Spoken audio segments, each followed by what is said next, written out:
The words tore out of Nora Sinclair before she could stop them.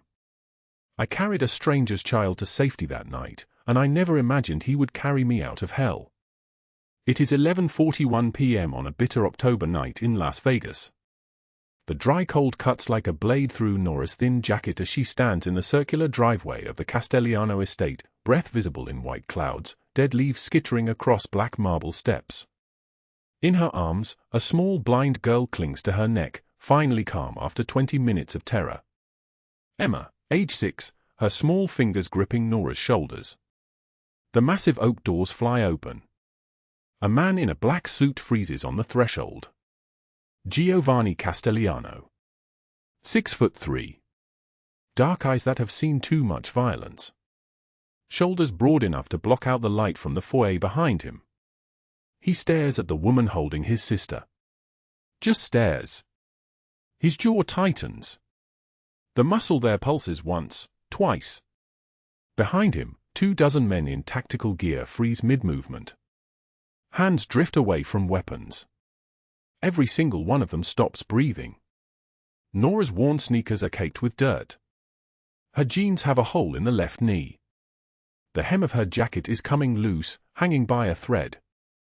In her pocket, exactly $78 and a foreclosure notice demanding $35,000 in 3 days. Money she will never have. Money that does not exist in any version of the world where she survives this week. She has no idea she is standing in front of the most dangerous man in Nevada. She has no idea that 30 minutes from now, 30 black SUVs will converge on this city, their engines roaring through the pre-dawn darkness like a plague of locusts, because of what she just did. But what she did not know was that the man staring at her had spent his entire childhood being beaten in a basement just like the one she fears, and he recognized in her eyes the same desperation he once clawed through to survive. Before we continue, drop a like if this story hits you. Share it with someone who needs to hear it and subscribe so you do not miss what is coming tomorrow. Now let us go back to the beginning. 6 hours earlier. 6:23 p.m. that same evening. The apartment smells like boiled water and old carpet. A single lamp casts everything in shades of yellow that somehow make the poverty look worse, not better. Nora Sinclair sits at the kitchen table counting crumpled dollar bills by lamplight, and the silence in the apartment is so heavy it feels like drowning.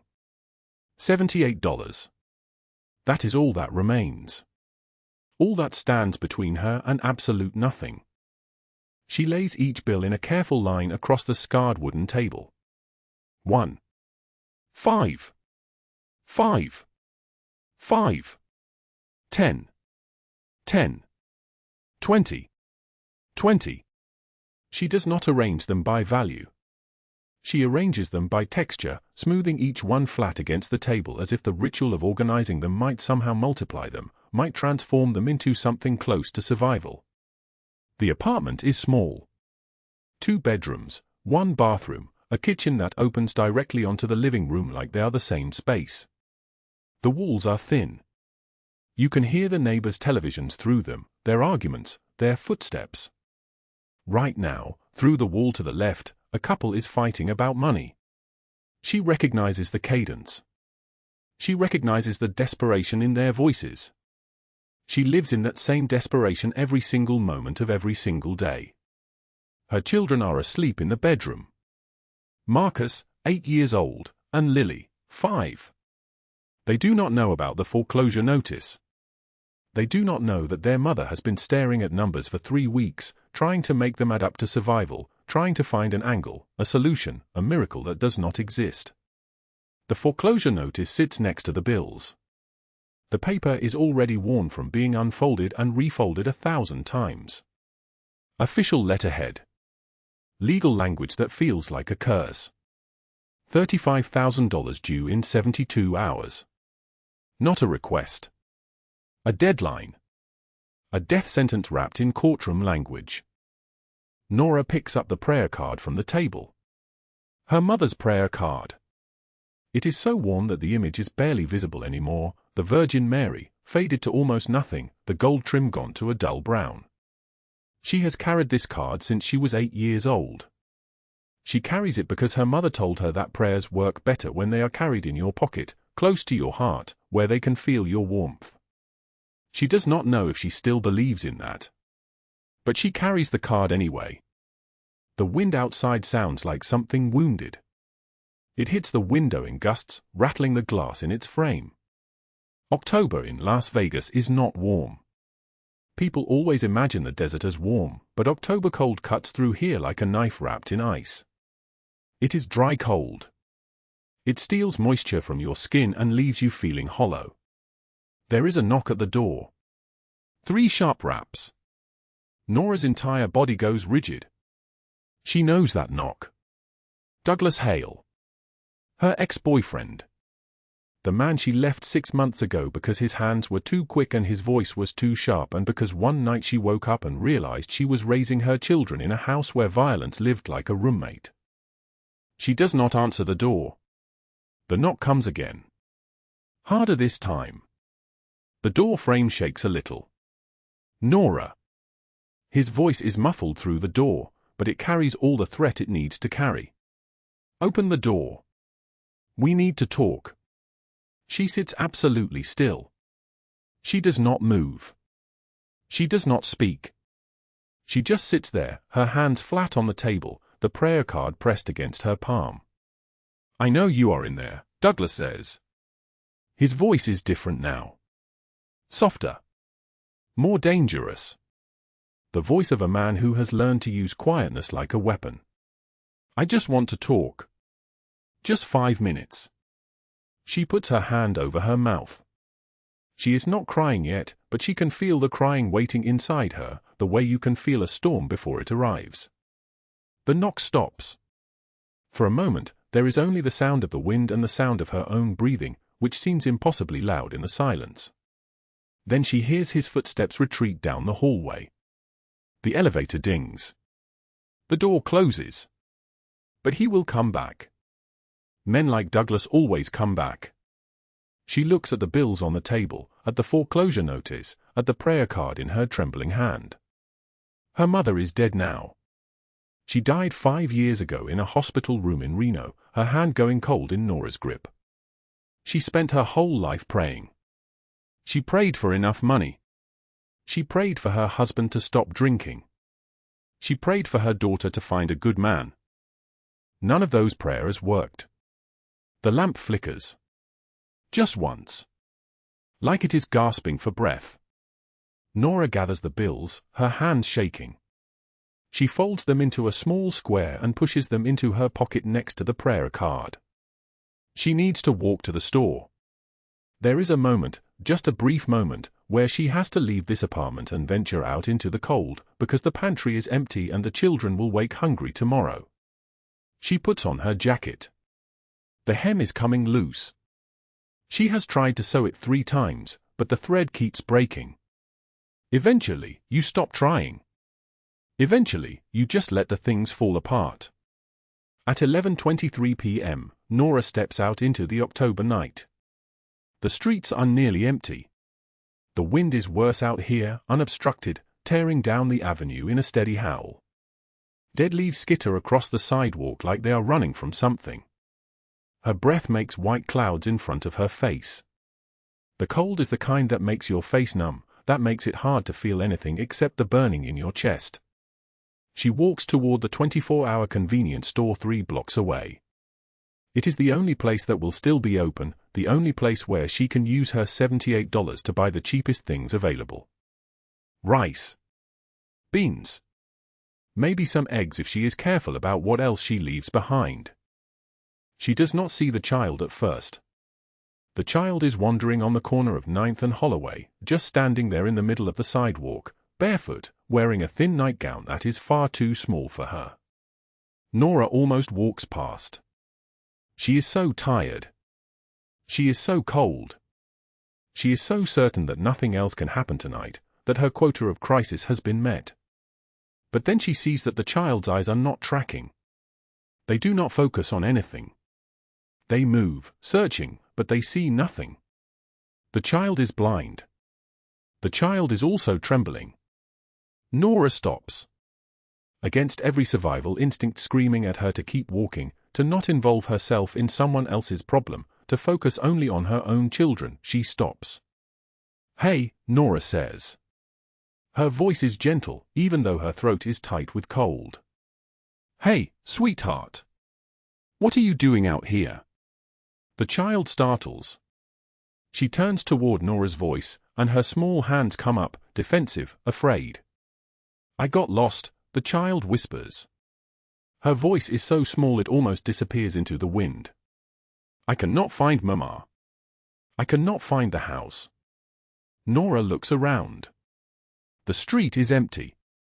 There is no one calling for a lost child. There are no car lights searching. There is no one at all. She takes off her jacket and wraps it around the child's shoulders. "What is your name?" Nora asks. "Emma. Emma. Just Emma." This child, 6 years old, maybe 7, was somehow separated from whoever was supposed to be keeping her safe. And Nora knows, with absolute certainty, that she cannot leave this child standing on a street corner at midnight in October cold in Las Vegas. She takes Emma's hand. It is ice cold.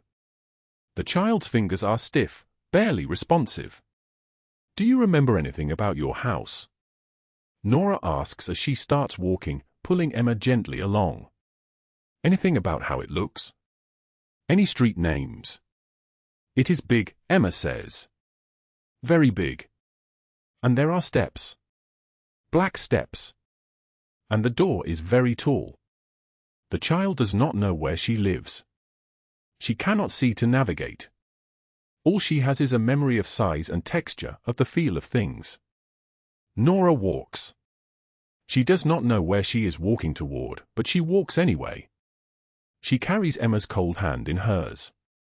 She talks to her softly about nothing things, about colors and songs and all the beautiful things in the world that Emma cannot see but that are real anyway, that exist whether you can perceive them or not.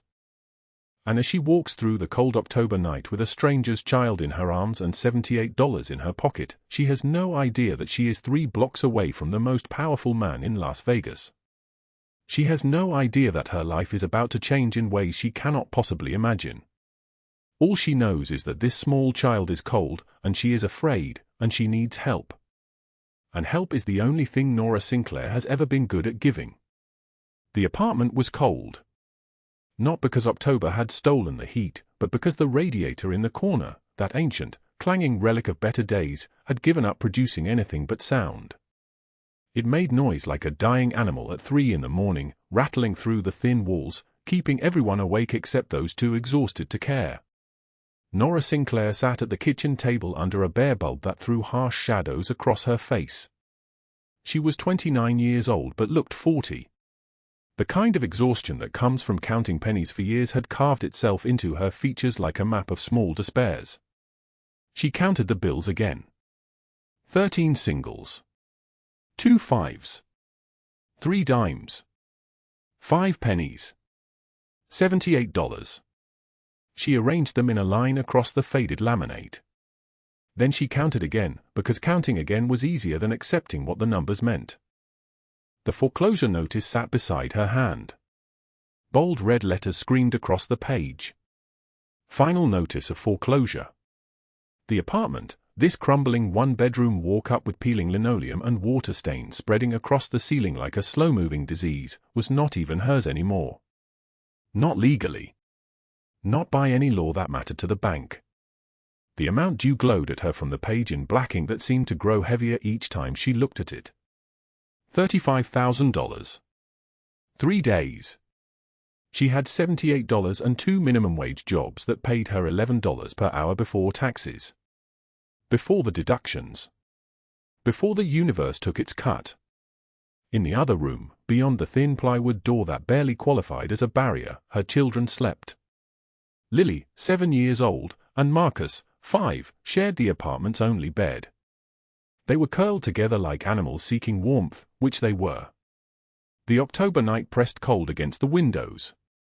She could hear their breathing, synchronous, peaceful, innocent of the mathematics that was destroying their mother. Nora wore a restaurant uniform even though her shift at Romano's had ended 2 hours ago. The black pants were stained with wine.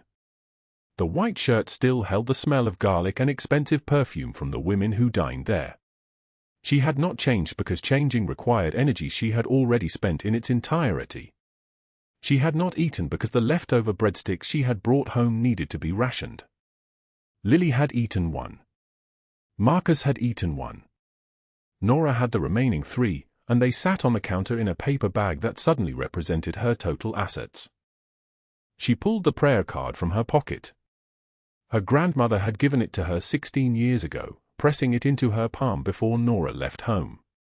The card was soft at the edges from being handled, from being clutched during moments when words could not suffice.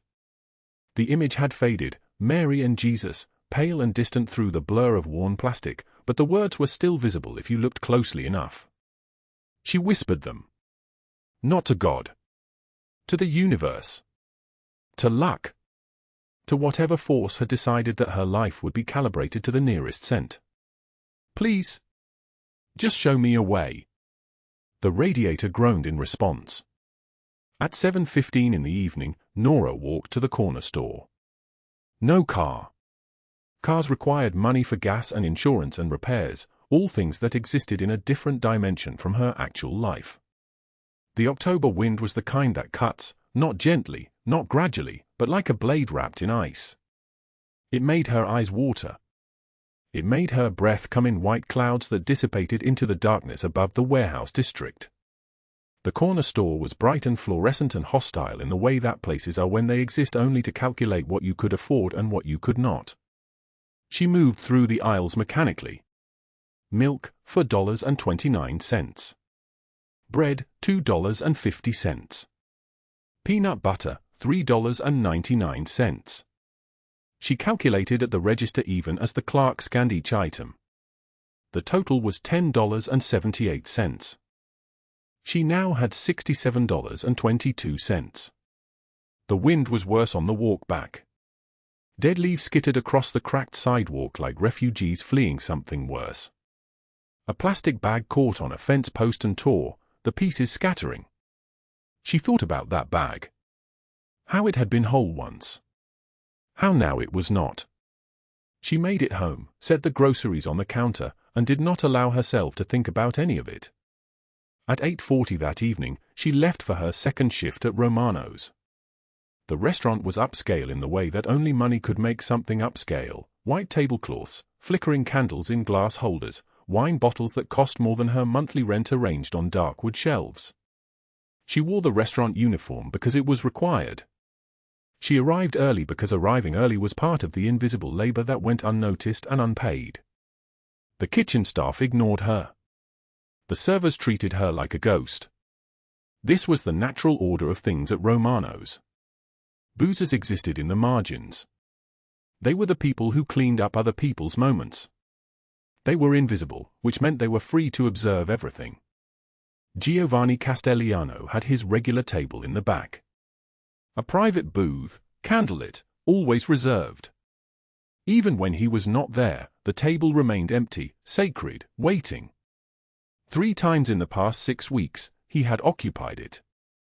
3 times, Nora had bussed his table and felt the weight of his presence like a stone dropped into still water. The first time, she had been carrying a tray of dishes when she felt him watching her. She had kept her eyes down, had felt the heat in her face, had continued moving. He was the kind of man who owned rooms simply by entering them. Tall, broad-shouldered, immaculate. His suit cost more than everything she owned. The watch on his wrist was gold, heavy, speaking a language about power that she understood intellectually but could never enter. He had not looked at her directly since. And she had not expected him to. She bussed his table after his parties left, collecting the elegant detritus of his dinners. Half-finished wine. Dessert plates with single bites taken. Napkins marked with lipstick. The world of the served and the servers existed in parallel lines that never met. At 9:30 that evening, her shift ended. The manager, a man named Carlos who was either indifferent or kind, she had never been able to decide which, handed her a bag. Inside were breadsticks from the staff dinner, still warm, wrapped in paper that retained the heat like a miracle. "For your kids," Carlos said. It was not a question. He knew. Everyone knew. The restaurant was a small ecosystem, and she was the organism everyone pitied. She thanked him without words, just a nod, and walked out into the October night. The shortest route home was through the warehouse district. The longer route, via the main streets with their broken streetlights and occasional cars and the illusion of civilization, would cost her $3 in bus fare. She could not spend $3. $3 was tomorrow's peanut butter. $3 was the margin between having enough and not having enough. So she walked through the warehouse district. The warehouses were dark. The ground was asphalt, cracked and uneven, sending up small stones that her thin-soled shoes could barely protect her feet from. There was no one else. There was no light except what the moon provided, and the moon was waning, indifferent. She heard the sound first. A child's voice. Not playful. Terrified. The kind of crying that meant something had gone wrong. Then she heard a name. Gio! Gio! A girl's voice, broken by sobs, calling for someone named Gio. Nora walked faster. The sound was coming from her left, from near the edge of the warehouse district where a street began and the city proper started again. She saw the girl before she saw the danger. A child, maybe 6 years old, maybe 7, wearing a velvet dress that cost more than Nora's entire wardrobe. Dark hair. Arms outstretched. Walking toward the street where cars passed without pause. The girl's eyes were moving, searching, but they were not seeing. They were moving the way eyes move when there is nothing to focus on. No light. No world to receive. The girl was blind. And she was 3 feet from the curb. Nora dropped the bag of breadsticks, it hit the ground and burst open, warmth and bread spilling onto the asphalt, and ran. Sweetie, stop! Don't move! She caught the girl's shoulders inches from the curb. The child screamed, arms flailing, connecting with Nora's face, her ribs, her stomach. Pure panic. A small animal that knew only that something threatening had seized her. It's okay. It's okay. I won't hurt you. Nora's voice dropped lower, the way you speak to horses that are frightened, to children who are lost. Where's your family? Can you tell me where they are? The girl sobbed. Her entire body was trembling. She was wearing only the velvet dress and a thin cardigan, both entirely insufficient for October. Her skin was cold, almost translucent, and she had been crying long enough that her face was blotchy, her breath coming in hiccups. My name is Emma, the girl said. I want Gio. I want my brother. I can't see. I can't see. The street is close and I can't see. Nora felt something crystallize in her chest. This was not an abstract problem. This was not someone else's emergency. This was a child, small, terrified, blind, lost, and she was standing at the edge of a street where cars moved at speeds that would not hesitate. Your brother's name is Gio. Giovanni. He calls himself Gio when he is not being. Emma could not finish the sentence. She was 6 or 7, and there were things that had already happened to her that prevented her from finishing sentences. Do you remember where you live? Can you remember your house? It is big. Very big. The steps are black. The door is very tall. And there are men. There are always men. They are quiet men. Quiet men with eyes that never stop looking. Nora looked at the girl. At her expensive dress. At her pale skin and her trembling hands and the complete helplessness in her face. Can you remember the address? Emma whispered a street name. An address.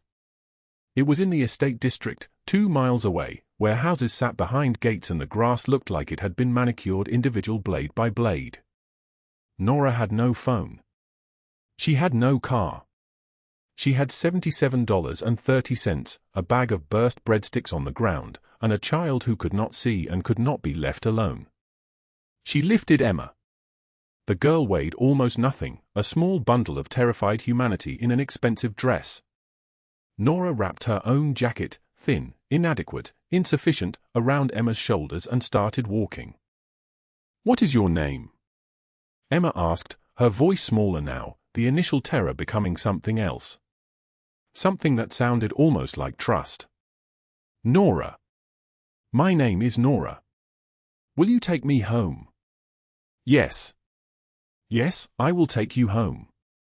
She walked through the October night with a stranger's child in her arms, breathing the girl's shampoo, something expensive that smelled like pears and safety, and talking softly about colors and songs and all the beautiful things in the world that Emma could not see but that existed anyway, that were real whether anyone could perceive them or not. The wind was cutting.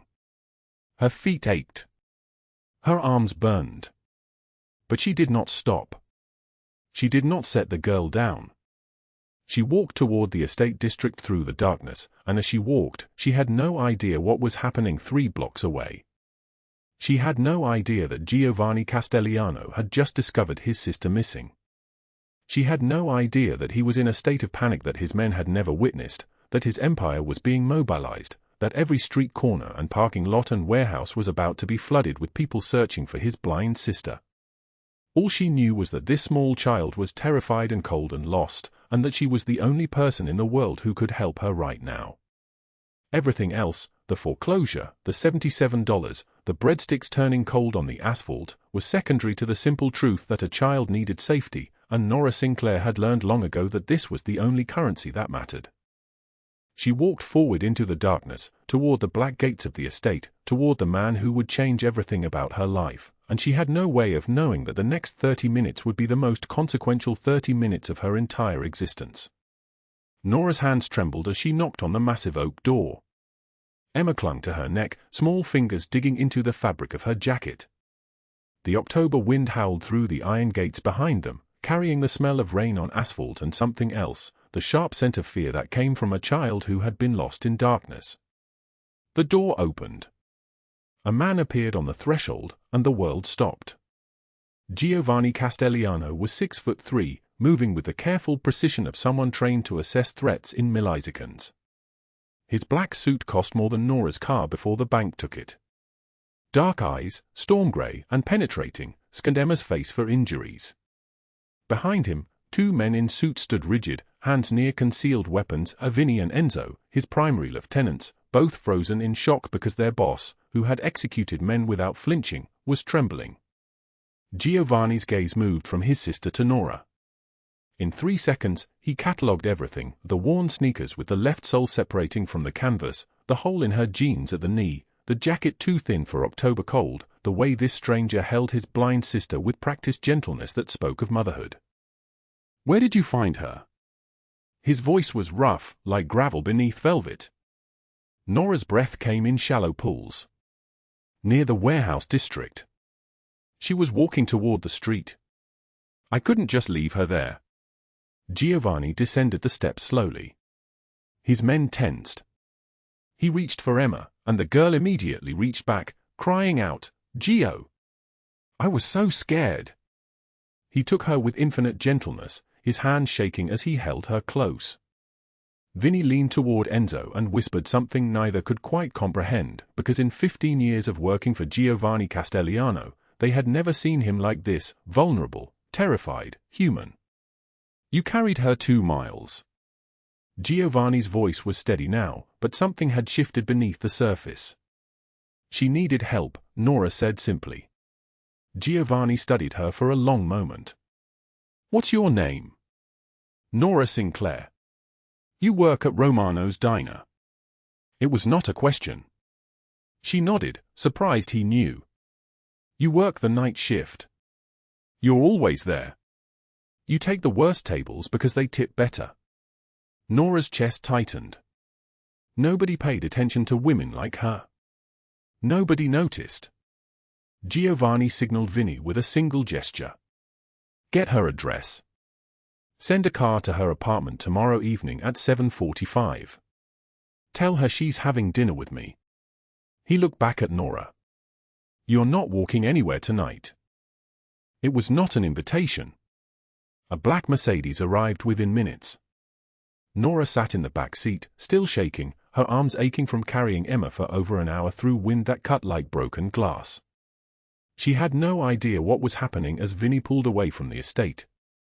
She had no idea that Giovanni Castellano had just made a decision that would set everything in motion. She had no idea that 3 blocks away, in a parking lot outside her apartment building, Douglas Hale was waiting. The next morning, sunlight couldn't penetrate the cloud cover above Las Vegas. At 9:15 a.m., pounding on her apartment door jolted Nora awake. She opened it to find Vinny holding a black envelope, his expression unreadable. "Mr. Castellano requests your presence at Romano's tonight, 8 p.m., private booth. A car will collect you at 7:45, he said, and handed her the envelope. Before she could respond, he was gone. Inside the envelope was a card made of heavy cardstock, cream-colored, expensive. The handwriting was precise, masculine, *, "You helped my sister. I would like to thank you properly. G.C. *. Nora stared at the card. She had $67.22 in her checking account. 2 children who needed to eat. A foreclosure notice that demanded $35,000 in 3 days, money she would never have. And somehow a man powerful enough to send black Mercedes cars was inviting her to dinner. At 2:08 p.m., she was returning from the grocery store with Lily and Marcus when she saw him. Douglas Hale stood outside her apartment building, gym muscles straining beneath a designer shirt, that familiar smile on his face, the one that had fooled her for 8 months 2 years ago. The smile that hid cruelty the way his cousin, a sergeant with Las Vegas Metro, hid her restraining order requests in a filing cabinet that never saw daylight. "Nora. Been avoiding my calls." He stepped toward her, blocking the entrance. She positioned herself between him and her children. "We have nothing to discuss, Douglas. Please leave. That's no way to talk to someone who cares about you." He moved closer.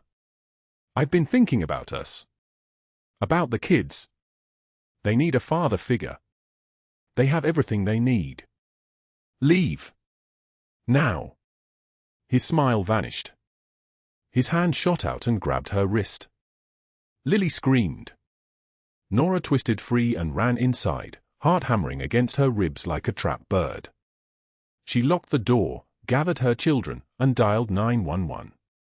The dispatcher's voice was bored, mechanical. "Has he threatened you directly?" "He grabbed me." That's a civil matter. You can file a report at the station." The line went dead. Nora sat on the floor with her children, shaking. At 6 p.m., her phone rang. An unfamiliar number. When she answered, a woman's voice dripped false concern. "Miss Sinclair. This is Margaret Harrington from Westside Elementary. We need to discuss Lily's situation." Margaret Harrington was the PTA president, the kind of woman who wore cashmere to drop off and made other mothers feel small. 3 months ago, Nora had accidentally spilled water on her designer purse at a school event. She had apologized profusely. Apparently, that had not been enough. "What situation?" Nora's stomach dropped. "Several parents have expressed concerns about your circumstances. The eviction notice, the inappropriate clothing, the fact that you're working such long hours. We want what's best for the children, and frankly, we're questioning whether you can provide adequate care." Nora's voice shook. "My daughter is clean, fed, and loved. I'm doing everything. Are you?" Margaret's tone turned cold, surgical. "Because from where I stand, it looks like neglect. I've already contacted Child Protective Services. They'll be conducting a home visit next week." The line went dead. Nora sat motionless.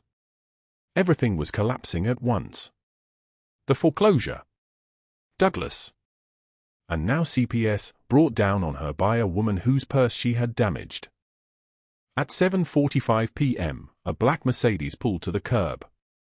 Nora, wearing her only decent dress, a navy blue sheath from a thrift store, worn but clean, climbed inside with trembling hands. Her mother's prayer card, yellowed with age and carried in her pocket for 23 years, pressed against her ribs. She touched it like a talisman. Romano's restaurant existed in a bubble of luxury that Nora had never inhabited. The private booth was in the back, candlelight softening the hard angles of Giovanni's face. He stood when she approached, a gesture of respect so unexpected it made her breath catch. "Thank you for coming," he said. Nora sat stiffly. "I don't understand why I'm here." "Because you saved my sister's life." A waiter appeared with fresh pasta, garlic bread, wine. "And because when is the last time someone asked you what you needed?" Silence stretched between them. "When did you last eat a full meal?" Giovanni asked. Pride flared in her chest. "I eat fine." "That's not what I asked." His eyes were too knowing. She looked away. "Yesterday. Leftovers from the diner." Giovanni slid an envelope across the table. "This is for you." Nora opened it. A check. $50,000. She gasped and shoved it back across the table. "I can't accept this. I didn't help Emma for money." "I know. That's why I'm giving it to you." Giovanni's voice was quiet, absolute. "What I do know is that you have a foreclosure notice for $35,000 due in 3 days. I know you're working 16-hour shifts. I know you have 2 children sleeping in one bed because you can't afford 2. I know a man is stalking you and the police won't help because he has connections that matter more than your safety. And I know that a woman at your daughter's school is orchestrating a Child Protective Services investigation because you spilled water on her purse." Nora froze. "How do you?" "I make it my business to know everything about people I'm interested in." She stared at him. "What do you want from me?" Giovanni leaned back, light catching the scar that ran from his left eye to his cheekbone. "I want you to let me fix the things that are breaking you. All of it." "In exchange for what?" "Nothing." Nora laughed, bitter and sharp. "Nobody does something for nothing." "I do." Giovanni's eyes held hers. "When someone shows me that kindness still exists in a world that tried very hard to beat it out of me." He told her then, quietly, without looking away, about a basement in North Vegas. About a father who locked his son in closets. About an 8-year-old boy who learned that nobody helped, that survival meant clawing through darkness alone. About a sister who died before she should have. "I swore," he said, "that no child would suffer like I did." And then a woman I had never met carried my blind sister through a freezing October night and asked for nothing. Not money. Not protection. Just that the child be safe. Nora's eyes filled with tears. Vinny appeared at the edge of the booth. He whispered something urgent into Giovanni's ear. Giovanni's expression darkened like a thundercloud moving across desert sky. He looked at Nora. "Douglas Hale is outside your apartment right now. He's been there for the last 20 minutes. Her blood went cold. "Your children are safe. I have 2 men watching them. But Nora, I need you to trust me. Will you let me handle this?" What she didn't know, what she couldn't possibly have known, was that Giovanni had spent 3 hours that afternoon running background on every threat in her life. He had discovered that Douglas Hale was wanted by the FBI for embezzlement and witness intimidation in a federal case that had gone cold 15 years ago, a case buried under layers of corruption that only someone like Giovanni could excavate. He had discovered that Margaret Harrington's harassment of teachers and parents had created a pattern documented in at least 30 complaints that were never acted upon.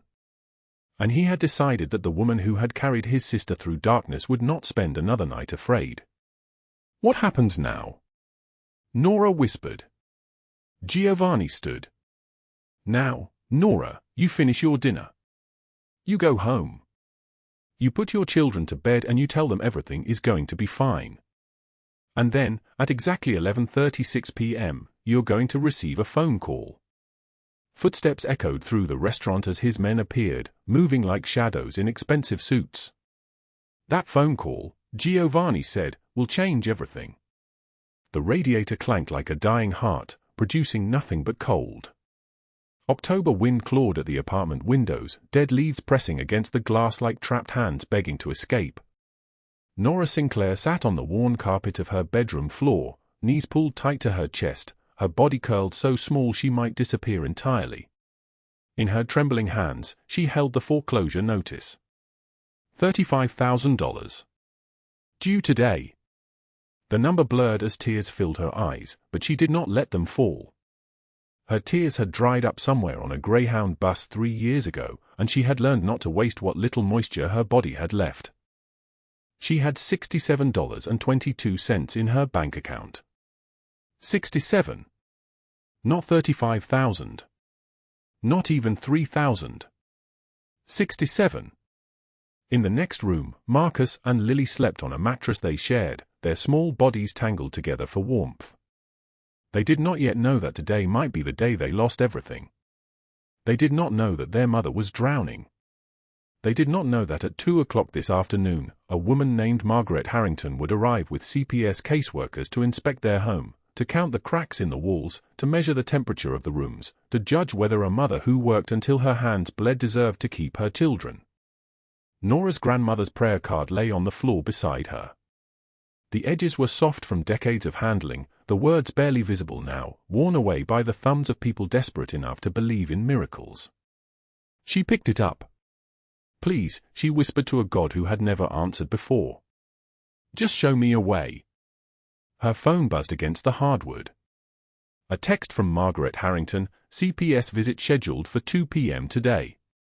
I do hope your home is presentable. Nora closed her eyes. The walls felt like they were closing in, pressing down, suffocating her the way Douglas's hands had pressed down 3 years ago, and she found she could not breathe, could not think, could not do anything but sit here and wait for the world to make decisions for her. Then a small voice called from the bedroom. Mama. That word.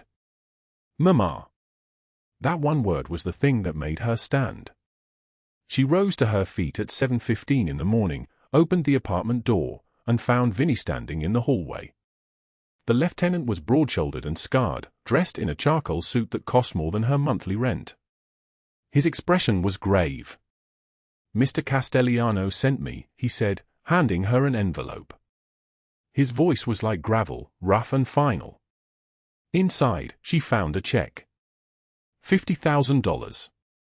And a note in handwriting that was precise and controlled. You carried my sister to safety. Let me carry you now. GC. Before the shock could fully settle into her bones, Vinny's phone rang. He listened, his jaw tightening with each second that passed. When he ended the call, his eyes were hard as flint.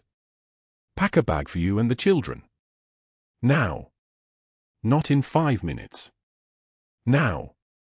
What's happening? What did? Douglas Hale just threatened to burn down your building. Giovanni is moving you somewhere safe. We have 4 minutes before he arrives downstairs. The world tilted. She thought of the stalker who had haunted her for months, the man whose hands had hurt her, the man who had promised that if he could not have her, no one would.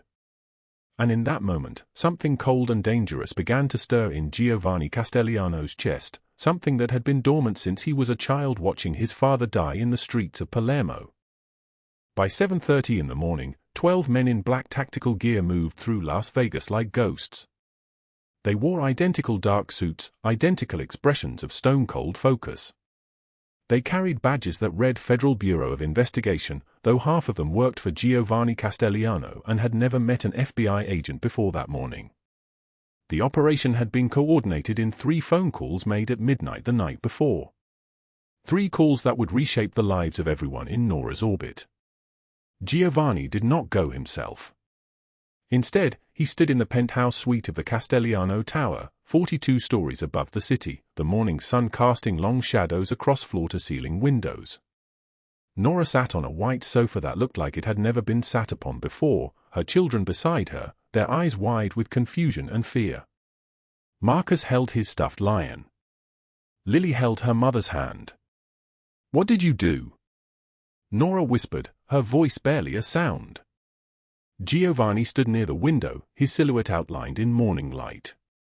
He was dressed in a black shirt with the sleeves rolled up, and she could see the tattoos on his forearms, marks of blood and oath that ran from wrist to elbow. When he spoke, his voice was like thunder rolling across a distant sky. 3 phone calls, he said. The first was to the FBI field office in Las Vegas. I told them where to find Douglas Hale and I provided them with evidence of federal crimes, embezzlement, wire fraud, witness tampering in a case that went cold 15 years ago. Evidence my people uncovered in 4 hours. The second call was to the district attorney regarding Margaret Harrington's misuse of CPS resources for personal vendettas, along with documentation of her financial fraud at Westside Elementary. She has been embezzling PTA funds for 3 years. 3 years of stealing from children's programs while she destroyed families for amusement. The third call was to my attorney to pay off your foreclosure in full. Nora stared at him. She could not move. She could not speak. Your apartment is paid for, he continued, his eyes never leaving her face. The $35,000 is gone. The debt is erased. Your children are safe. And by noon today, the 2 people who hurt you will be in federal custody. At 8:03 in the morning, FBI agents breached Douglas Hale's apartment in tactical formation. They moved through the door with weapons drawn, their footsteps echoing off cheap tile. Douglas was standing in his boxer shorts, a bottle of whiskey half empty on the nightstand beside him. His eyes went wide. For a moment he looked like what he actually was, not a monster, but a small, desperate man who had made himself into one. What the? This is a mistake, I know people. Douglas Hale, the lead agent said, her voice cold as a blade wrapped in ice, you're under arrest for federal embezzlement, wire fraud, witness tampering, and interstate stalking.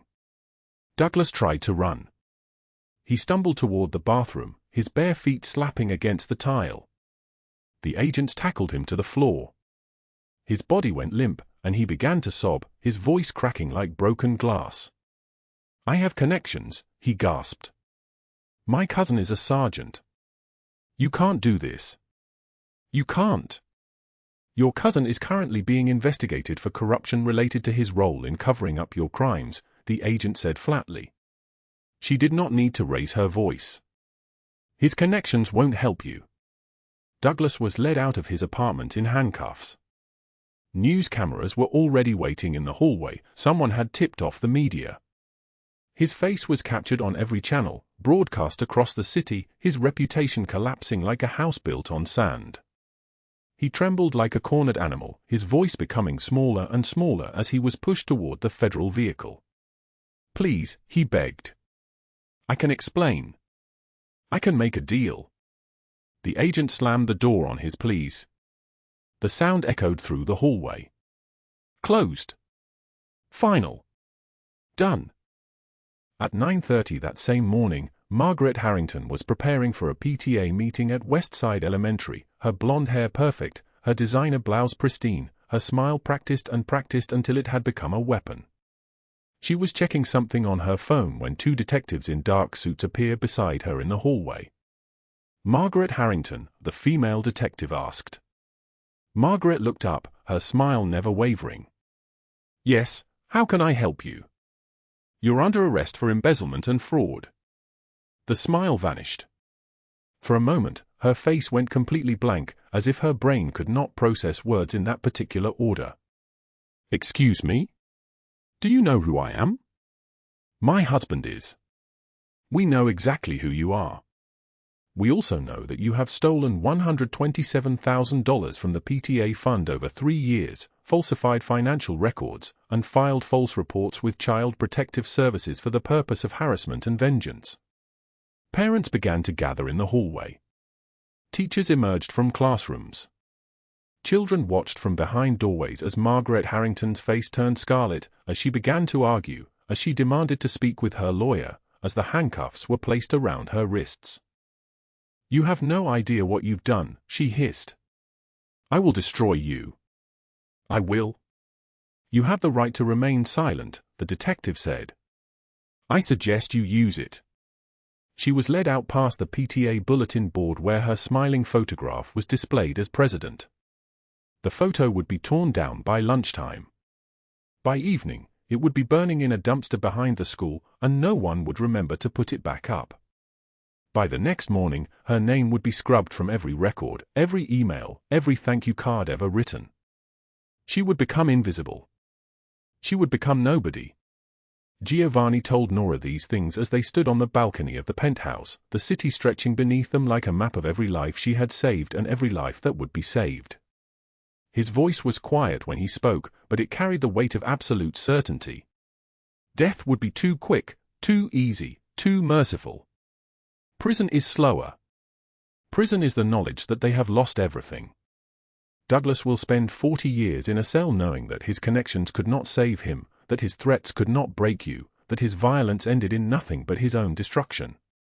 Margaret will spend 8 years knowing that her cruelty cost her everything, her freedom, her reputation, her family. That is justice. That is what happens when you believe someone is nobody. Below them, the city began to wake. Sunlight touched the streets. And for the first time in years, Nora Sinclair did not feel the weight of the world pressing down on her shoulders. The October wind tore through the empty streets like a blade wrapped in ice. Nora Sinclair walked with her shoulders hunched, her breath forming small clouds in the bitter cold, her worn coat pulled tight around her body. She had exactly $78 in her pocket. $78 to her name. The foreclosure notice sat on her kitchen table, demanding $35,000 in 3 days, money that might as well have been $35 million. Money she would never have. She cut through an alley near 5th and Madison, a shortcut that saved her 15 minutes and $1 in bus fare. That dollar mattered now. Every dollar mattered. The streetlight above flickered and died, plunging the alley into near darkness, and that was when she heard it.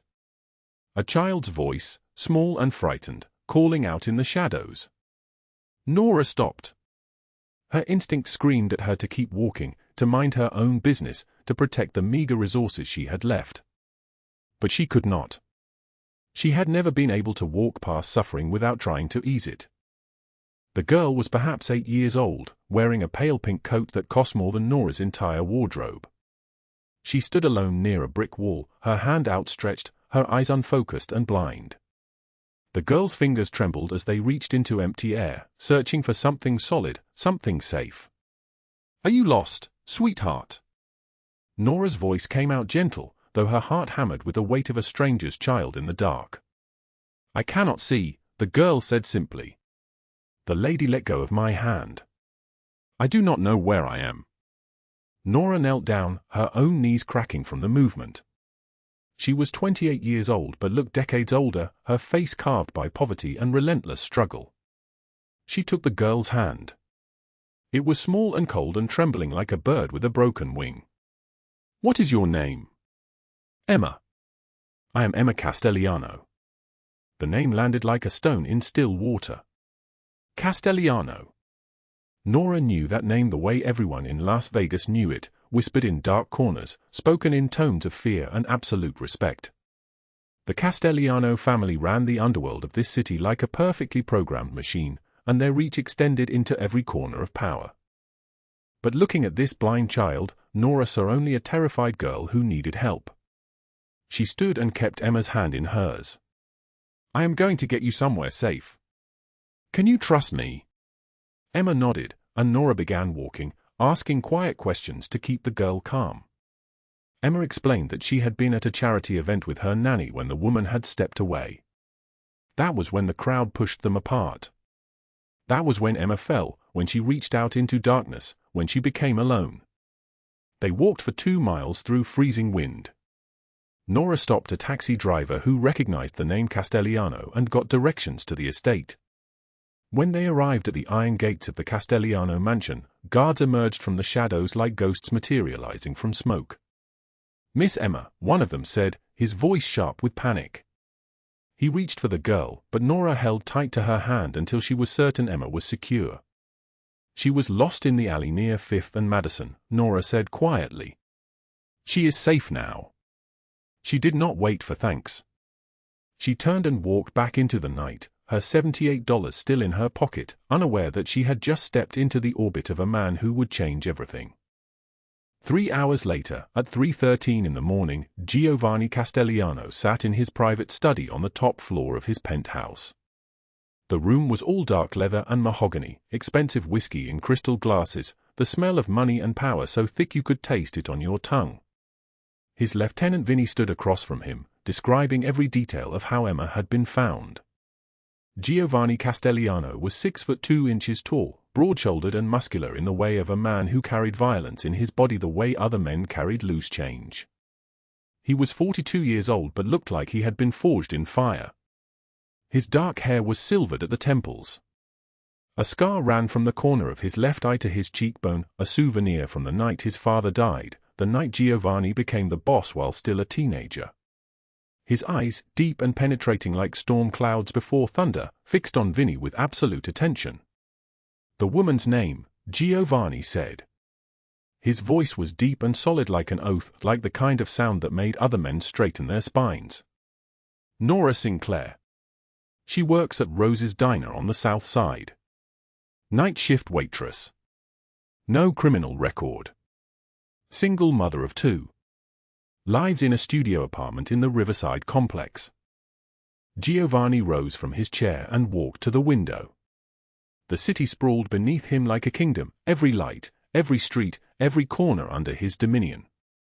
He had been born in that city, in a neighborhood where children learned to deal cards before they learned to read. His mother had died when he was 7. His father had died when he was 17, shot in the back outside a convenience store by a rival family who did not know they were creating a monster.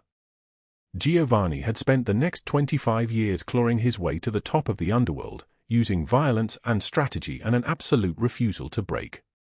He had built an empire. He had accumulated wealth beyond measure. He owned buildings and businesses and the loyalty of 200 men who would walk into fire if he commanded it. But none of it had given him what he wanted most. None of it had healed the wound his father's death had carved into his chest. When he learned that a stranger, a woman with nothing, had risked everything to save his sister, something shifted in him. Something cold and dangerous stirred in his chest, but it was not anger. It was recognition. "Find her," he said. "Full background. Financial status. Everything." What Vinny uncovered made Giovanni's jaw tighten with something that felt dangerously like rage. Nora Sinclair was drowning. Her rent was 3 months late. Her children's school had sent warnings about unpaid tuition. She worked double shifts and still barely survived. She had no family, no support system, no one to turn to when the weight of the world became too heavy to carry alone. She had saved Emma anyway. That was the moment Giovanni Castellano understood that he was going to enter her life whether she wanted him to or not. The very next evening, Nora finished her shift at Rose's Diner at 11 p.m. Her feet ached. Her back ached. Her tips had been terrible, $42 for 8 hours of work. She was $14 short of what she needed for her youngest's school lunch program payment, due tomorrow. She was so consumed by these calculations that she did not notice the black SUV pulling into the parking lot until it was parked directly in front of the diner's entrance. The door opened. A man emerged. He was tall and broad-shouldered, wearing a charcoal suit that cost more than a month of her rent. His dark hair was silvered at the temples. A scar traced from his eye to his cheekbone. When his eyes found her, Nora felt the air leave her lungs. This was Giovanni Castellano. She knew it immediately. "Nora Sinclair," he said. His voice was not loud, but it carried the weight of absolute authority. "My name is Giovanni Castellano. I believe you met my sister yesterday." Nora's hands trembled as she removed her apron. "She is safe. That is what matters. She is safe because of you." He stepped closer. He was close enough now that she could smell his cologne, something expensive and dark. "You carried her 2 miles through freezing cold. You did not know who she was. You did not ask for payment. You simply saved her life because it was the right thing to do." Nora did not know what to say. Men like this did not simply appear to thank waitresses. There was always an angle. There was always a price. "What do you want?" she asked, and her voice trembled like a candle in the wind. "I want to know why," Giovanni said. I want to understand how someone with $78 in their pocket, someone facing foreclosure, someone struggling to keep their children alive, how does someone like that risk everything for a stranger? Nora's breath caught. How do you know about the foreclosure? I know about everything that affects the people I care about. Now, you saved someone I care about. That means I know about you. He pulled a leather envelope from his jacket and placed it on the counter in front of her. Inside was a cashier's check. $35,000. Exactly what she needed. Nora stared at it like it was a weapon that might explode in her hands. I cannot accept this, she whispered. You already have. Consider it a thank you for Emma's life. Consider it payment for courage. Consider it whatever you need to consider it to take it without guilt. He turned and walked back toward his SUV. He paused at the door and looked back at her. Starting tomorrow, you no longer work at Rose's Diner. Vinny will arrive at your apartment at 9 o'clock with an offer of employment. The position is CFO at one of my legitimate businesses. Your salary is $100,000 per year, plus benefits. You will work for me because I recognize someone with the integrity to survive the truth of who I am. The SUV pulled away, and Nora stood alone in the diner, her hand shaking around a check that had just changed everything. But what she did not understand yet was that saving Emma Castellano would cost her far more than her comfort. It would pull her into a war between Giovanni Castellano and the men who wanted to destroy him.